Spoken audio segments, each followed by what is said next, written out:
Instrumentação industrial essencial. Capítulo 7. Distúrbios, surtos e proteções. O livro encontra-se disponível no site abaixo. No ambiente industrial, sensores e instrumentos podem sofrer interferências eletromagnéticas ou surtos elétricos provenientes de chavamentos ou variações rápidas da alimentação de equipamentos elétricos de potência, descargas elétricas e radiocomunicação. Campos e ondas eletromagnéticas. Na figura temos uma fonte de tensão senoidal. No capacitor é produzido um campo elétrico relacionado com as cargas elétricas. No indutor é produzido um campo magnético relacionado com a corrente elétrica. Os campos elétrico e magnético são perpendiculares entre si e a direção de propagação. Potências potencialmente interferentes situam-se na faixa de kHz até GHz. Nome das bandas de frequências ITU: Ultra Low, Very Low e Low Frequency. Medium High, Very High Frequency.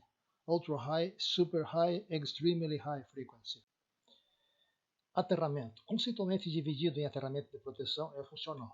O aterramento de proteção tem o objetivo de proteger os seres vivos contra choques metálicos devido ao contato ou toque em estruturas metálicas expostas acidentalmente eletrificadas, tais como carcaças metálicas e tubulações. O aterramento de proteção tem a função de drenar altas correntes de baixa frequência e protege em situações como contato acidental com uma das fases da rede elétrica, corrente induzida ou conduzida por descargas elétricas atmosféricas, descarga de eletricidade estática em estruturas metálicas não aterradas, tais como tanques e torres. Aterramento funcional tem o objetivo de proteger os instrumentos e dispositivos eletroeletrônicos contra o mau funcionamento devido à absorção ou interação de distúrbios eletromagnéticos com elementos como componentes, fiações e cablagem. O aterramento de proteção é voltado para a drenagem de baixas correntes de alta frequência e, em geral, é implementado através de condutores com ampla superfície metálica, os quais possuem baixas impedâncias a altas frequências. A entrada de alimentação elétrica, sistema TNS recomendado, o condutor de aterramento está conectado ao neutro. Os grupos de aterramento antigamente eram separados em baixos sinais, baixa potência, alta potência e para-raio.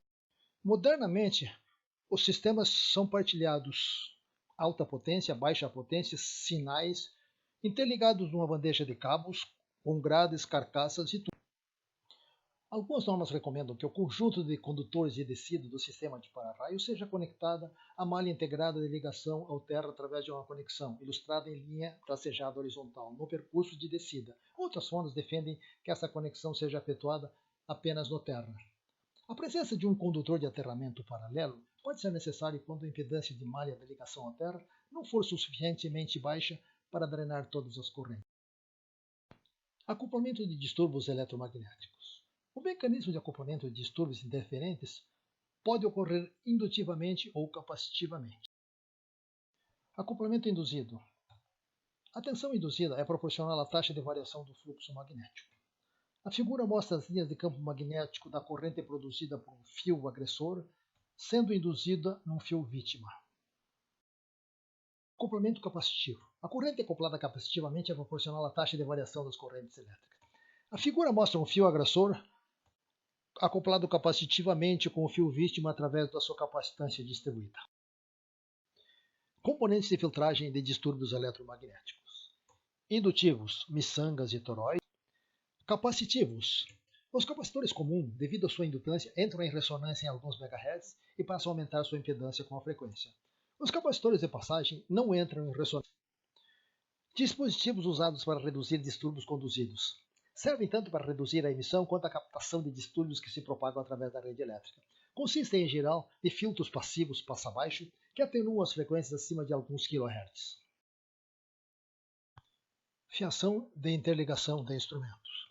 Instrumentos invariavelmente possuem fontes de alimentação elétrica, sinais analógicos ou digitais, os quais estão interligados por fios.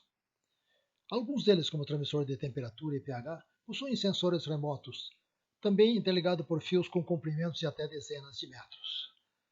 A figura mostra também a fiação de saída de alimentação E420 mA. Pares de fios torcidos e blindados. A fiação com fios paralelos sofre interferências em níveis inaceitáveis. O padrão mínimo aceitável são os pares de fio trançados instalados dentro de conduítos metálicos. O padrão recomendado para a fiação em bandejas são os pares trançados blindados com folhas de alumínio. A blindagem pode ser individual para cada par ou única para vários pares. Efeito da torção em pares de fios. Num par paralelo sem torção, o fio vítima mais próximo sofre uma indução mais alta, gerando uma diferença potencial em relação ao fio mais distante. Num par torcido ou trançado, o fio vítima mais próximo se alterna a cada ciclo, alternando também a diferença de potencial, que tem tendência a ser nulo.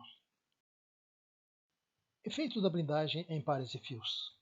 Num par torcido sem blindagem, as capacitâncias agressor-vítima, CAV1 e CAV2, em paralelo se somam. Num par torcido blindado, a blindagem diminui a capacitância efetiva, atuando como uma barreira entre o agressor e o par vítima. Aterramento da blindagem dos cabos. Numa planta industrial, o aterramento da blindagem dos cabos é efetuado em uma ou ambas as extremidades, dependendo da simetria dos sinais balanceados ou não balanceados, amplitude da corrente elétrica através da blindagem e cultura regional ou local quanto à implementação do sistema de ligação ao terra.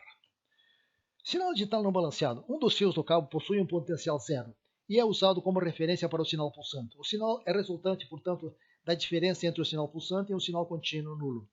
As correntes através da blindagem não são toleráveis, pois afetam diretamente o sinal resultante. Sinal digital balanceado. Ambos os fios do cabo transmitem um sinal digital pulsante de mesma amplitude e defasados de 180 graus, cujo sinal resultante é obtido pela diferença entre eles. Correntes através da blindagem inferiores a 40 mA ou 50 mA não afetam a integridade do sinal transmitido e podem ser medidas através de um alicate amperímetro. Aterramento da blindagem numa extremidade. É feito em cabos de sinais analógicos 420 mA 1 a 5 e 0 a 10 volts e cabos de sinais digitais não balanceados. Dependendo do comprimento e da frequência da transmissão do sinal, a blindagem aterrada numa extremidade pode se comportar como uma antena. Aterramento da blindagem em ambas as extremidades. É feito em cabos de sinais digitais balanceados, cabo de alimentação de motores elétricos alimentados através de variadores de velocidade por frequência variável. O objetivo é mitigar a emissão de distúrbios eletromagnéticos que podem afetar instrumentos instalados nas proximidades. Recomendação para cabos e redes Field Bus de processos industriais. Foundation Field Bus expressa a preferência pelo aterramento numa das extremidades.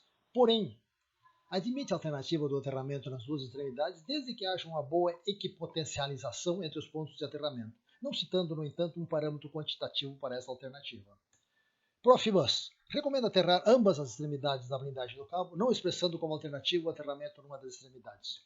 Uma alternativa quando a corrente de blindagem for acima de 50 mA é efetuar o aterramento condutivo numa extremidade e capacitivo na outra. O capacitor drena para a terra as correntes alternadas. Descargas eletrostáticas. Fenômenos que ocorrem quando as cargas elétricas armazenadas no corpo humano ou em estruturas metálicas isoladas se descarregam. Não tem a visibilidade ou a potência das descargas elétricas atmosféricas, porém seus efeitos são potencialmente nocivos em dispositivos eletrônicos. Equipamentos com grandes superfícies isoladas podem formar capacitores da ordem de grandeza de Faraday, podendo ser letais e causar incêndios e explosões. A figura mostra o tipo de atrito e a tensão armazenada dependendo da umidade relativa. Caminhando, piso carpete, caminhando sobre piso vinílico, sentado, atrito, assento, almofada. Raios ou descargas elétricas atmosféricas. São descargas elétricas que ocorrem quando o par nuvem-solo atinge altas diferenças de potenciais devido ao acúmulo de cargas elétricas. Na ocorrência de raios, a diferença de potencial nuvem-solo pode atingir de 10 a 100 milhões de volts e temperaturas até 30.000 Kelvin. As correntes de descarga, medidas ao redor do mundo, são da ordem de 3 a 200 kA com tempos de subida menores que 10 microsegundos. 99% dos raios estão entre 3 e 8 kA e 1% dos raios estão entre 200 e 500 kA. Incidência direta de raios. Ocorre quando uma nuvem se descarrega num objeto e esse se descarrega para o solo. Incidência indireta de raios. Ocorre quando uma nuvem se descarrega sobre uma estrutura e esta então se descarrega para o objeto próximo antes de se descarregar para o solo. Dispositivos supressores de surtos elétricos. São dispositivos projetados para limitar os picos de tensão em equipamentos elétricos. Em inglês são denominados de Surge Protection Devices, Surge Arresters ou Lightning Arresters. Componentes para protetores de surto, centrifugadores a gás. Consiste de um par de eletrodos que conduzem a corrente elétrica quando atingem uma determinada diferença de potencial. Possui uma sobretensão de 3 a 5 vezes a tensão nominal. Após isso, a tensão de alimentação é em degrau, a drenagem é de altas correntes e é relativamente lenta, aproximadamente 1 microsegundo. Diodo de surto. São diodos Zener de potência para protetores de surto. Tensão de limitação em degrau, extremamente rápido da ordem de nanosegundos, drenagem de correntes relativamente baixas quando comparado com centelhadores. Varistores ou resistores dependentes da tensão, conhecidos também como varistores de óxido metálico MOV. Tensão de limitação em rampa, extremamente rápidos da ordem de nanosegundo, drenagem de corrente com valores intermediários entre os diodos de surto e centelhadores, resposta em rampa e alteração das características ao longo do tempo limitam sua aplicação. Circuitos típicos de um protetor de surto: composto apenas de varistores, composto de centelhadores, mais varistores, mais diodo de surto e ainda isolado entre estágios com indutores. Classificação de protetores de surto: instalação na caixa de entrada, no quadro de distribuição e no ponto de consumo. Especificações e ensaios em protetores de surto. A figura mostra a corrente de ensaio versus o tempo de um protetor classe 1 e de um protetor classe 2. Supressores de surtos em instrumentos: num transmissor a 2 fios e num transmissor a 4 fios. Formatos de montagem de supressores DPS em instrumentos de campo. O símbolo é um relâmpago, montagem em trilho, roscados no conduíte elétrico e na caixa de ligação.